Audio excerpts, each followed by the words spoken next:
Merci pour la présentation. Bonjour à tous. Merci à tous d'être présents avec nous pour cette conférence. Je suis Thibaut Robin et je suis accompagné de mon associé Ménad Bétouche dans une nouvelle aventure qui se nomme Flowfence. Aujourd'hui, on va vous parler d'audit offensif et principalement d'IA. Notre objectif, de vous présenter comment l'IA va pouvoir révolutionner rien que ça, les audits offensifs. Je suis accompagné de Ménad Bétouche, qui est ingénieur en machine learning et en DevOps, et je m'appelle Thibaut Robin, je suis spécialisé en cybersécurité offensive, je suis pentester.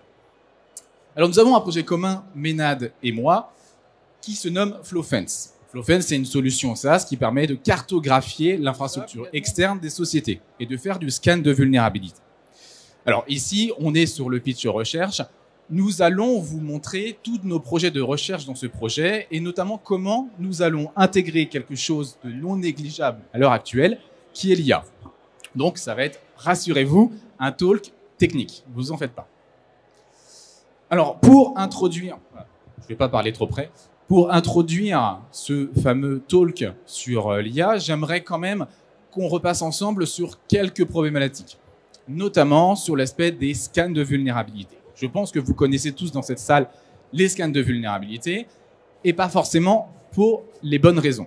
En effet, ici, j'en ai mis au tableau, à l'écran, plusieurs mauvaises raisons de pourquoi les scans de vulnérabilité ne sont pas forcément appréciés dans le monde de la cyber, notamment parce qu'ils génèrent souvent de fausses alertes, ils génèrent des rapports assez génériques qui sont peu agréables, peu lisibles, peu compréhensibles par les sociétés et ils génèrent malheureusement beaucoup de bruit.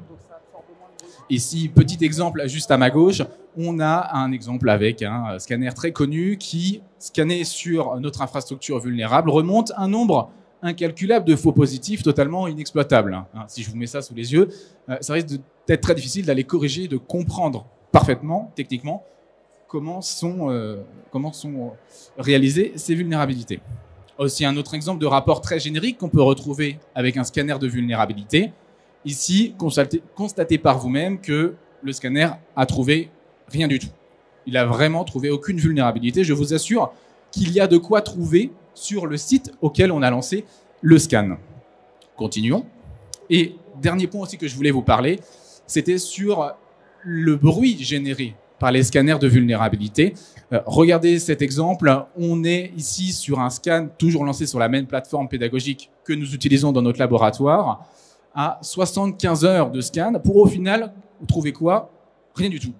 Remonter 285 vulnérabilités, dont 233 informations, ça ne sert à rien. Voilà, 3 jours de scan, merci pour la planète, on remerciera ces développeurs, ça n'a aucun intérêt. Voilà. Donc on a posé les bases, vous voyez qu'il y a quand même un réel problème sur les scans de vulnérabilité actuels, on va essayer d'améliorer tout ça.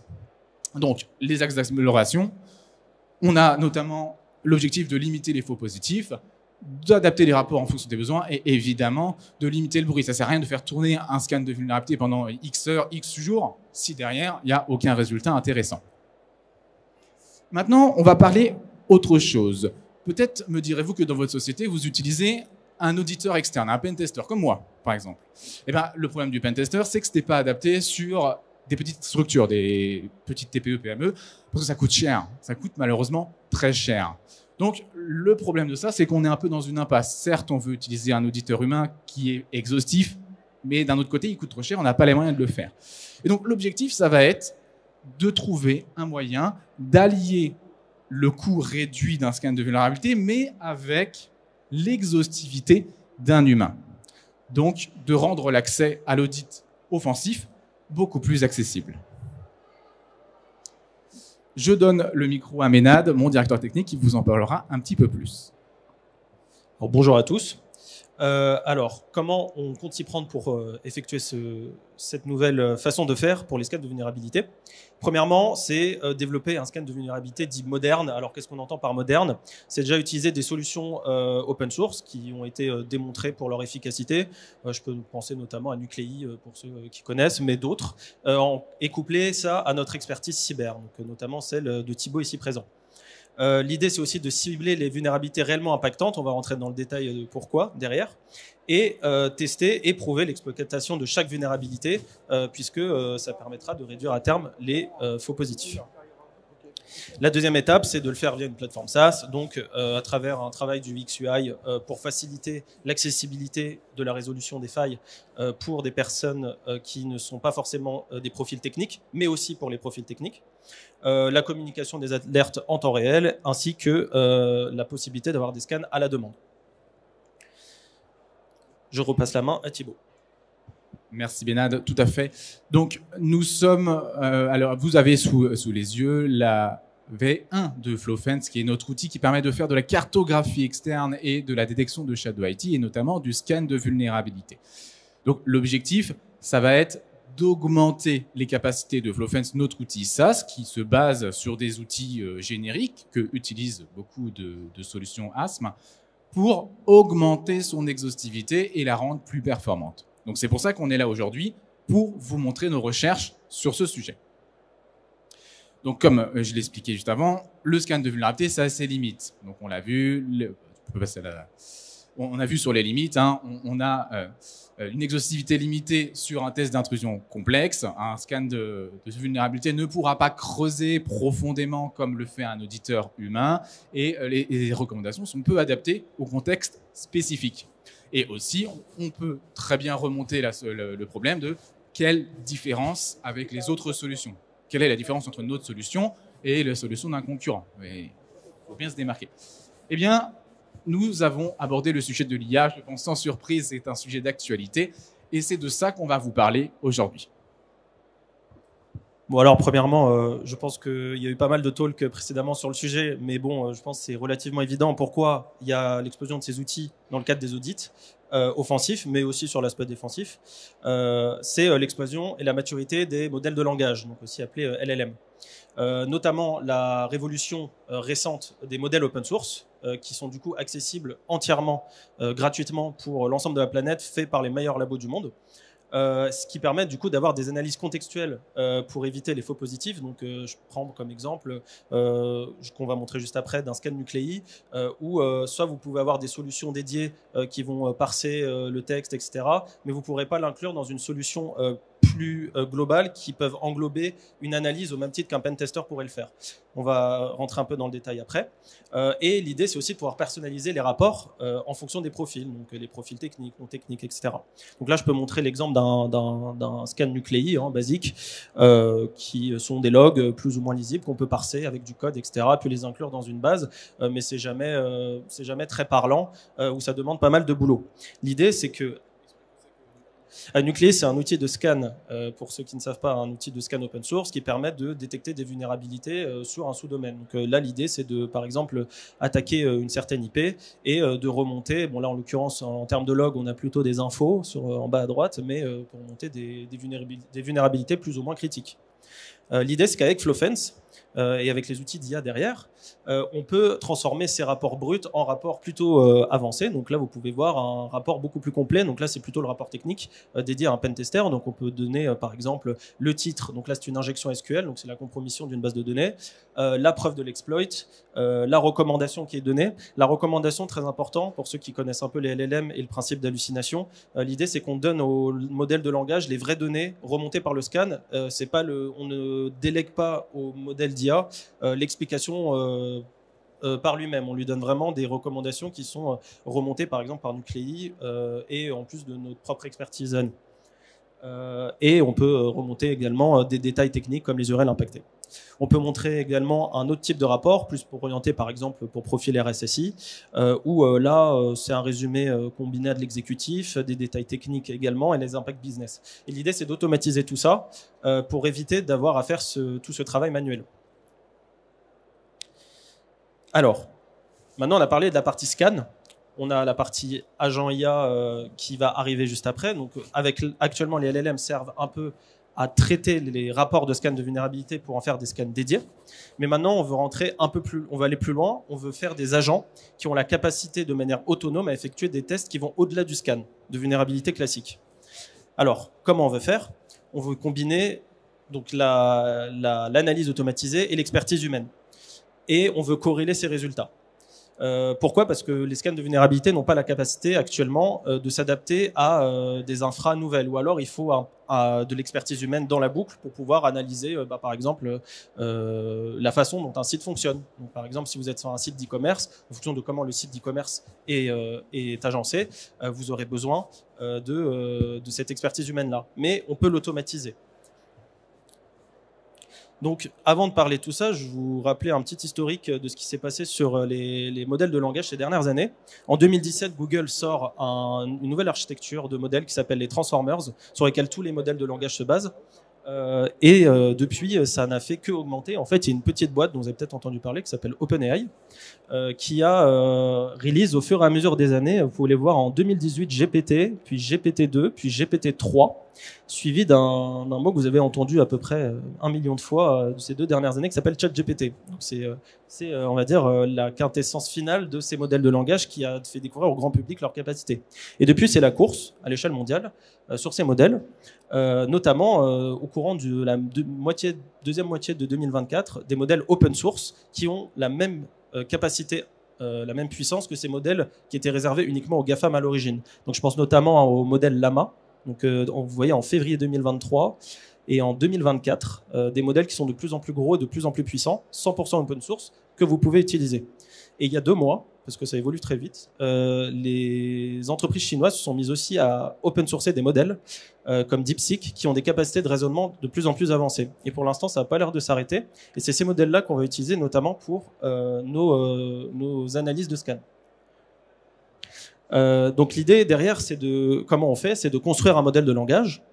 On a un modèle qui est capable de prédire du texte, mais c'est pas suffisant pour pouvoir en faire quelque chose. Donc l'idée, c'est de faire ce qu'on appelle du fine-tuning. Donc c'est le post-training. Donc là, en l'occurrence, c'est de le fine-tuner, de le dédier à une tâche spécifique. Donc ça peut être classifié de la donnée. Ça peut être aussi d'en faire un assistant personnel, donc ceux que vous connaissez tous, avec lesquels vous discutez.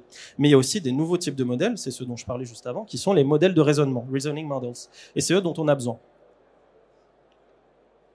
Oui, ici. Hop.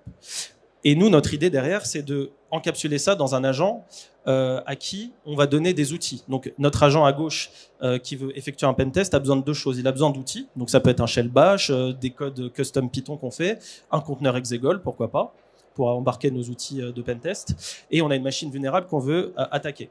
Il aura également un système de mémoire qui est capable, donc, au fur et à mesure du temps, de se souvenir de ce qu'il a fait et de ce dont il aura besoin à l'avenir, et un système de think, act and observe, donc observer ce qu'il a fait, agir sur le monde et analyser, observer ce qu'il a fait pour au fur et à mesure s'adapter. Donc tout ça, c'est un peu abstrait, parce qu'il y a des limites à ces modèles. Je pense que vous l'avez tous vu. Quand vous leur posez une question, ils peuvent inventer des choses. Donc, on peut se rendre compte qu'ils ne sont pas toujours très fiables. Et notamment, dans le cadre d'un pentest, on a des commandes sensibles qui sont effectuées, comme lire des fichiers, modifier des fichiers, lancer un exploit, etc. Et donc, l'idée, c'est de pouvoir leur attribuer des droits de lecture et d'écriture, de mettre des garde-fous pour les éviter d'effectuer des commandes qui ne seraient pas aptes à être utilisées sur une production. Il y a également des biais d'apprentissage dans les données d'apprentissage des modèles qui sont pas toujours à jour, avec les nouvelles CVE qui peuvent sortir tous les jours, tout simplement. Je donne un exemple. Mettons qu'on veuille avoir un agent qui crée un fichier rapport.txt, donc c'est le rapport, supposons, d'une réunion, dans un dossier qui s'appelle data rapport, avec le rapport du jour. Donc le modèle va se dire, ok, je vais écrire rapport du jour, vente, client, prévision. Là, ce que vous voyez, c'est qu'il manque pas mal de données. Donc là, c'est volontaire. Il manque le reste de la donnée. Donc pour une raison X ou Y, il s'est trompé. Et il l'écrit dans le fichier. Au moment de l'observer, il va dire j'ai créé le rapport, mais je note qu'il manque une partie des données attendues. Donc, étape d'après, il va remarquer que le contenu est incomplet. Donc il va afficher le contenu et il va se rendre compte que le texte se termine brutalement par prévision. Donc qu'est-ce qu'il fait? Il va se dire ok, le rapport est pas bon. Donc qu'est-ce qu'il fait? Il va supprimer le rapport. Il va écrire un nouveau rapport qui est pas le bon, puisque vous voyez qu'il change le contenu. Rapport complet du jour, complet n'était pas présent au départ. Prévision corrigée, c'est pas ce qu'on voulait. Et il y a un fichier rapport complet.txt qui est créé alors que le nom du fichier originel était rapport. Et ensuite, il se rend compte de cette erreur à nouveau.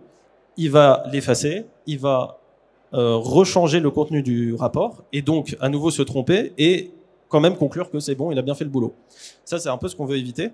Et donc l'idée derrière, c'est d'avoir des briques de code testables, déterministes, une validation des exécutions de commandes, comme je l'ai expliqué, et un contrôle des droits d'accès. Donc un système d'IAM, mais dédié aux agents IA. Et un système de monitoring, comme dans tous les services SaaS.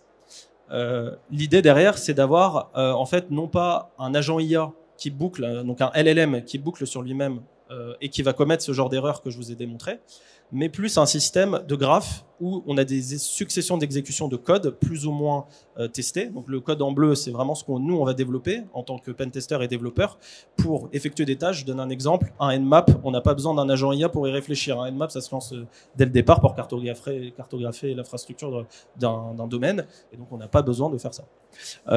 Et ensuite, dans le tas, on peut impliquer des briques LLM pour prendre certaines décisions ou des analyses plus ou moins fines qu'un scan classique ne pourrait pas faire. Tout ça, c'est un peu abstrait. On va vous le montrer dans la démo juste après. Pour ça, je vais vous passer la main à Thibaut, qui va vous faire la démo. Parfait. Merci, Ménade. Petite mise en situation. Du coup, il nous reste une bonne 15 minutes quand même pour passer au plus important, le plus... 10 minutes, pardon, 10 minutes. C'est entièrement jouable pour ce qui nous reste à faire.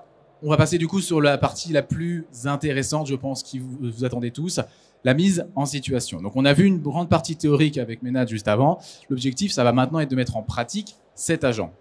Ici, nous avons développé pour ce forum InCyber une machine vulnérable, hautement vulnérable, avec uniquement 3 services ouverts. L'objectif final de l'agent est de récupérer le fichier root flag.txt, comme dans un CTF, comme dans un challenge de cybersécurité.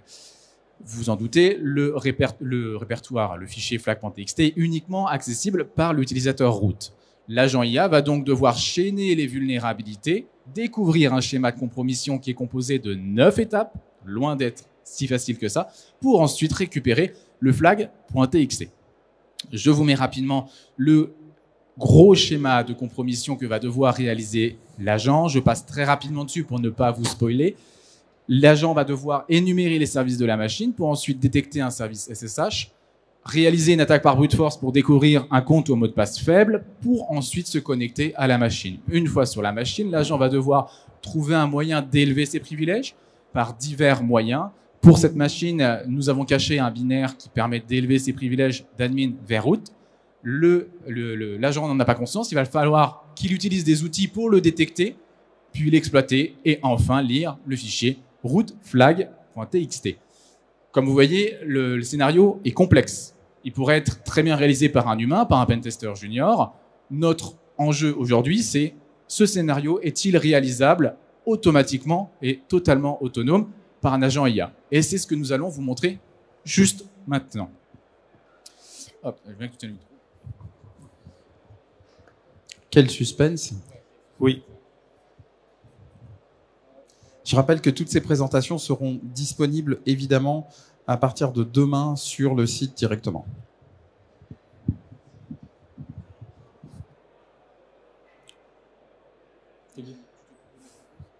Alors, ici, nous avons, du coup, pour donner quelques détails techniques, notre agent est codé en Python. Voilà, on utilise le Python qui est le langage le plus utilisé dans le domaine de l'IA, et je l'ai lancé juste au-dessus. Alors, avant de démarrer la vidéo, vous avez un premier log qui apparaît ici.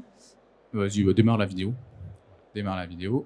Hop, ici, je surligne que l'agent va commencer par énumérer la machine. Il va commencer par lancer Nmap sur certains services. On lui a spécifié certains services pour que le scan met en pause, le temps que, hop, on a juste spécifié certains services pour pas qu'il mouline énormément de temps, pour lui faire gagner un petit peu de temps, mais ça n'a aucune importance, on aurait pu lui dire de faire tous les services. Il a lancé le Nmap et nous a sorti un résultat. Pour démarrer la vidéo. Donc sur cette vidéo, on remarque bien que l'agent a bien décelé 3 services, le service 21, le service 22, le service 80, FTP, SSH, 80 web.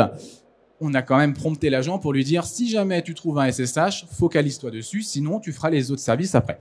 Donc ici, l'agent nous a répondu qu'il a bien analysé le scan Nmap et qu'il va donc maintenant déduire les actions qu'il va réaliser à la suite de ce résultat. Ici, vous voyez que l'agent a bien compris ce qu'on lui demande de faire et va commencer à générer des commandes pour commencer son scénario de compromission.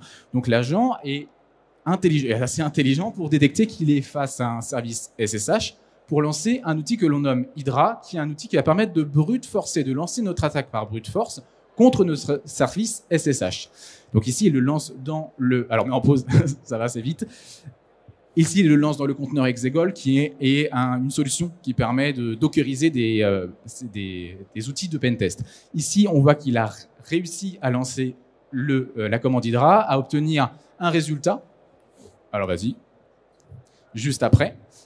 Ligne juste en dessous. Voilà, vous voyez que Hydra retourne un login valide, admin, password 1234. Et c'est ces identifiants-là que l'agent va pouvoir utiliser pour se connecter sur la machine. Ici, vous voyez tout un détail de syncing. En fait, l'agent répond du résultat qui a été donné pour ensuite se déduire. OK, j'ai récupéré ça, qu'est-ce que je vais faire? Comment je pense? Vous voyez que l'agent pense à la même façon que penserait un pentester junior ou un pentester tout court. Un pentester réagit de la même façon, pense de la même façon que l'agent IA réfléchit à l'heure actuelle. Après avoir bien réfléchi, l'agent va se dire très bien, j'ai des creds, je me suis connecté en distance sur la machine, qu'est-ce que je peux faire? Je vais utiliser des outils qui permettent d'énumérer entièrement le service, d'énumérer la machine. Ici, il va utiliser les outils que l'on nomme linenum et linpiece, qui sont des scripts permettant d'énumérer les vulnérabilités sur les services, notamment sur les machines Linux.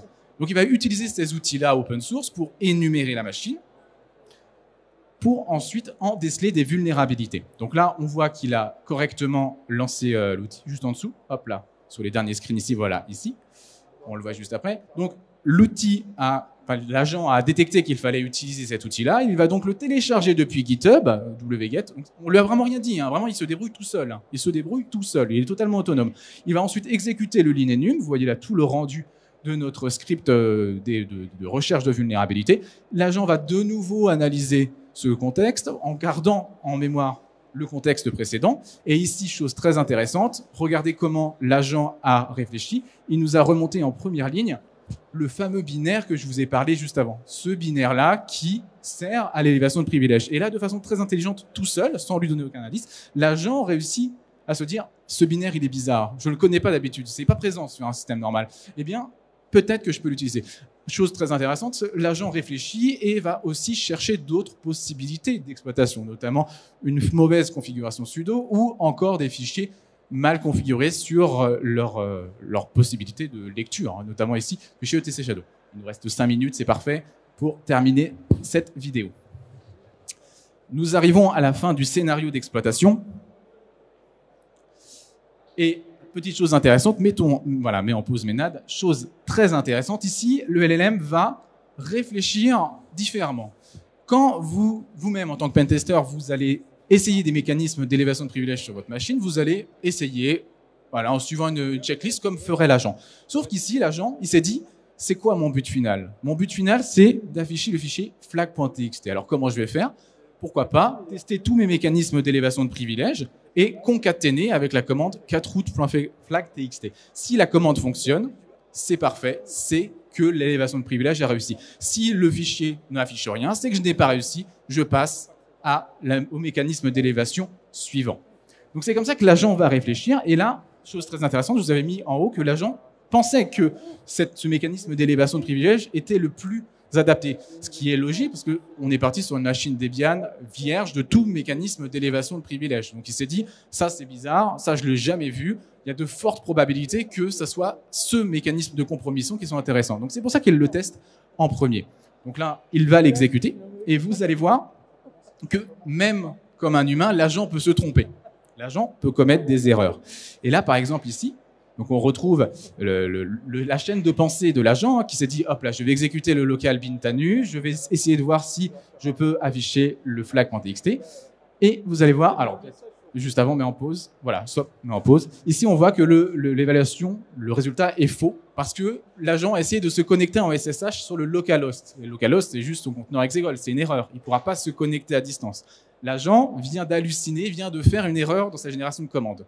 Eh bien, chose très intéressante, dans notre développement, nous avons pensé à ce genre de cas et nous allons lui dire, c'est pas grave, tu as le droit de te tromper, c'est normal.